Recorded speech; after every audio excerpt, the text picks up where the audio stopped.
Hi students, good morning. അങ്ങനെ നമുക്ക് ഇന്നത്തെ സെഷൻ സ്റ്റാർട്ട് ചെയ്താലോ? എല്ലാവരും ഉഷാറല്ലേ? ഓക്കെ, സോ നമ്മളിന്ന് നോക്കാൻ പോകുന്നത് ഇൻഡയർ 16 PPയിലെ ഒരു ഇൻട്രസ്റ്റിംഗ് കോൺസെപ്റ്റ് ആണ്. ഹൗ ടു അക്കൗണ്ട് ഫോർ അല്ലെങ്കിൽ how to measure a PPE acquired in exchange of another asset.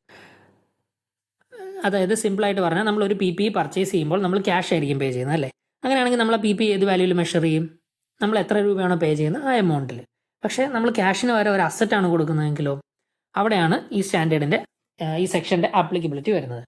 അതായത് നമ്മൾ അങ്ങോട്ട് കൊടുക്കുന്ന അസറ്റിൻ്റെ ക്യാരിങ് എമൗണ്ടിലാണോ ഈ നമുക്ക് കിട്ടുന്ന PPനെ റെക്കഗ്നൈസ് ചെയ്യേണ്ടത്, അതോ ഫെയർ വാല്യൂവിലാണോ, അതോ ഈ കിട്ടുന്ന PPയുടെ തന്നെ ഫെയർ വാല്യൂവിലാണോ? ഇതെല്ലാമാണ് ഇവിടുത്തെ ചോദ്യം.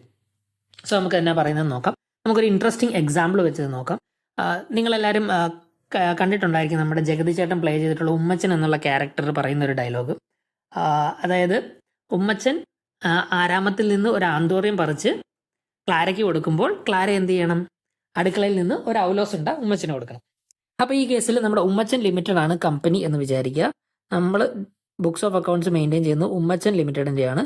അപ്പോൾ നമ്മുടെ ഉമ്മച്ചൻ ലിമിറ്റഡിന് എന്താണ് കിട്ടുന്നത്? ഔലോസ് ഉണ്ടയാണ് കിട്ടുന്നത്. അപ്പോൾ ഔലോസ് ഉണ്ട എന്താണെങ്കിലും ഡെബിറ്റ് ചെയ്യണം. എന്താണ് ഉമ്മച്ചൻ ലിമിറ്റഡ് കൊടുക്കുന്നത്? ആന്തോറിയമാണ്. അപ്പോൾ ആന്തോറിയം ക്രെഡിറ്റ് ചെയ്യണം.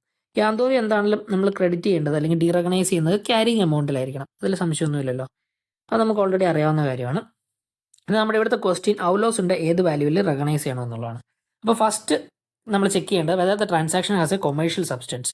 ഇപ്പോൾ സപ്പോസ് ആന്തോറിയത്തിന് ഒരു ഔലോസ് ഉണ്ട് തന്നെയാണ് കൊടുക്കുന്നതെന്ന് വിചാരിക്കുക. അപ്പോൾ ഔലോസ് ഉണ്ട കൊടുത്ത് ഔലോസ് ഉണ്ട് തന്നെ വാങ്ങുന്നത്. അവിടെ ഒരു കൊമേഴ്ഷ്യൽ സബ്സ്റ്റൻസ് ഇല്ല. അതായത് സിമിലർ അസറ്റ്സ് നമ്മൾ കൊടുത്ത് സിമിലർ അസറ്റ് അക്വയർ ചെയ്യുമ്പോൾ ഇവിടെ കൊമേഴ്ഷ്യൽ സബ്സ്റ്റൻസ് ഇല്ല. അതുകൊണ്ട് തന്നെ അത്തരം സിറ്റുവേഷനിൽ ഔലോസ് ഉണ്ട് നമുക്ക് കിട്ടുന്ന ഔലോസ് ഉണ്ടെന്ന് നമ്മൾ എങ്ങനെയാണ് മെഷർ ചെയ്യേണ്ടത്? Carrying amount of asset given അപ്പിൽ തന്നെ മെഷർ ചെയ്യുക. ഓക്കെ, ഇനിയിപ്പം ഇതിന് കൊമേഴ്ഷ്യൽ സബ്സ്റ്റൻസ് ഉണ്ട്. ഈ കേസ് നോക്കിക്കഴിഞ്ഞാൽ നമ്മൾ ഔലോസ് ഉണ്ടെങ്കിൽ കൺസിഡറേഷൻ ആയിട്ടാണ് ആന്തോറിയം കൊടുക്കുന്നത്. അതുകൊണ്ട് തന്നെ അവിടെ കൊമേഴ്ഷ്യൽ സബ്സ്റ്റൻസ് ഉണ്ട്. അപ്പം ഈ സാഹചര്യത്തിൽ നമ്മൾ എന്ത് ചെയ്യണം?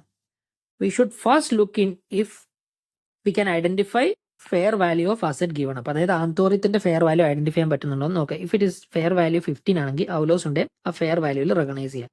ഡിഫറൻസ് എമൗണ്ട് P&L അക്കൗണ്ടിൽ exchange gain or loss on exchange എന്നുള്ള രീതിയിൽ, എക്സ്ചേഞ്ച് ഓഫ് അസറ്റ്സ് എന്നുള്ള രീതിയിൽ കാണിക്കാം.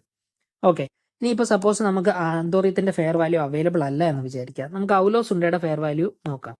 ഔലോസ് ഉണ്ടയുടെ ഫെയർ വാല്യൂ അവൈലബിൾ ആണെങ്കിൽ ഏത് വാല്യൂവിൽ കാണിക്കാം? ഔലോസ് ഉണ്ടയുടെ ഫെയർ വാല്യൂ കാണിക്കുക ഔലോസ് ഉണ്ടേനെ. അപ്പോൾ ഡിഫറൻസ് എമൗണ്ട് 10 രൂപ P&L റെക്കഗ്നൈസ് ചെയ്യണം. ഓക്കെ, ഇനിയിപ്പം നമുക്ക് ഔലോസ് ഉണ്ടയുടെ ഫെയർ വാല്യൂ അവൈലബിൾ അല്ല, ആന്തോറിയത്തിന്റെ ഫെയർ വാല്യൂ അവൈലബിൾ അല്ല. അത്തരം സിറ്റുവേഷനിലാണെങ്കിൽ നമ്മൾ ആദ്യം പറഞ്ഞ സിനാരിയോ പോലെ തന്നെ നമ്മുടെ ഔലോസ് ഉണ്ട് ഏത് വാല്യൂവിൽ റെക്കഗ്നൈസ് ചെയ്യുക? ആന്തോറിയത്തിന്റെ ക്യാരിങ് എമൗണ്ട് റെക്കഗ്നൈസ് ചെയ്യാം.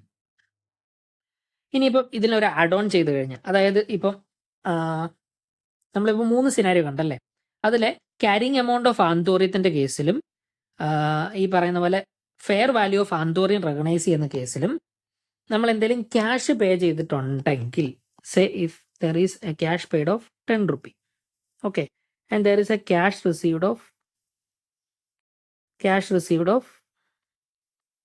5 രൂപ. ഇത്തരം സിറ്റുവേഷനിൽ നമ്മുടെ ഔലോസ് ഉണ്ടയുടെ വാല്യൂ എന്ന് പറഞ്ഞാൽ എന്തായിരിക്കും? അതായത് ഇപ്പോൾ carrying amount of anthurium use ചെയ്യുന്നത്, carrying amount of anthurium plus cash paid minus cash receive, that is എത്രയാണ് വരുന്നത്? 15 വരും. അപ്പോൾ ഔലോസ് ഉണ്ടയുടെ വാല്യൂ 15 ആണ്. ഓക്കെ, ഇനിയിപ്പോൾ നമ്മൾ ആന്തോറിയത്തിന്റെ ഫെയർ വാല്യൂ യൂസ് ചെയ്യുന്ന കേസിലാണല്ലോ ഫെയർ വാല്യൂ 15 ആയിരുന്നു. ആ കേസിൽ ഈ പറഞ്ഞ പോലെ തന്നെ 15 പ്ലസ് 10 മൈനസ് 5 ദാറ്റ് ഈസ് എത്രയാ? 20 ഔലോസ് ഉണ്ടേനെ റെക്കഗ്നൈസ് ചെയ്യേണ്ടത്. ഓക്കെ, അപ്പോൾ ആ കേസിൽ എന്ത് വരും? ഇവിടെ ഔലോസ് ഉണ്ടയുടെ വാല്യൂ എന്ന് പറയുന്നത് 20 ആയിരിക്കും.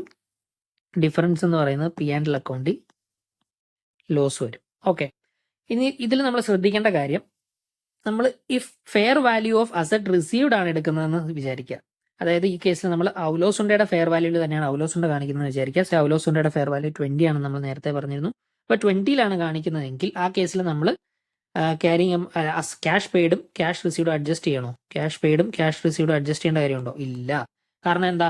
ഔലോസ് ഉണ്ട് തന്നെ നമ്മൾ അതിന്റെ ഫെയർ വാല്യൂലാണ് കാണിക്കുന്നത്. അപ്പോൾ നമ്മൾ അവിടെ ക്യാഷ് പെയ്ഡും ക്യാഷ് റിസീവ്ഡും അഡ്ജസ്റ്റ് ചെയ്യേണ്ട കാര്യമില്ല. സോ ഇത്രയേ ഉള്ളൂ ദ ഹോൾ കോൺസെപ്റ്റ്. സോ നിങ്ങൾക്കത് മനസ്സിലായെന്ന് ഞാൻ വിശ്വസിക്കുന്നു. എന്തെങ്കിലും ഡൗട്ട്സ് ഉണ്ടെങ്കിൽ നിങ്ങൾക്ക് എന്നെ റീച്ച് ഔട്ട് ചെയ്യാം. So until next time, see you, bye bye.